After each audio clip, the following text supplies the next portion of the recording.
La MASH, tout le monde en parle. C'est 8 millions de personnes qui ont trop de graisse dans le foie, de la stéatose, et 800 000 qui sont en train de fibroser et qui ont réellement une MASH.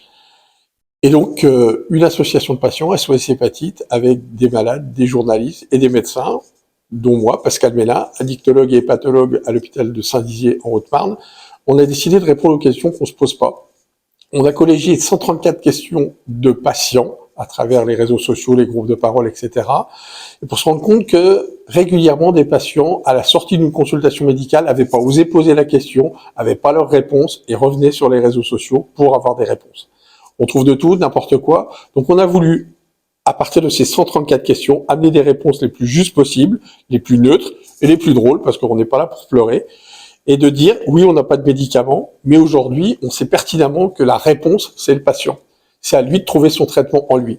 Et ça, c'est pas toujours facile en tant que médecin de le dire. Et puis, on s'est rendu compte qu'il y avait peut-être un sous-groupe de patients un peu particulier qui étaient les gens qui avaient une addiction au sucre.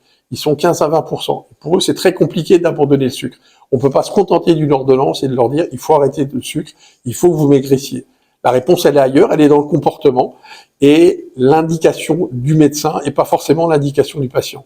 Donc, acheter ce livre-là, c'est aussi de réfléchir à comment moi, en tant que médecin, je peux parler avec mes patients à partir des questions qu'ils se posent et auxquelles j'ai pas toujours donné une réponse.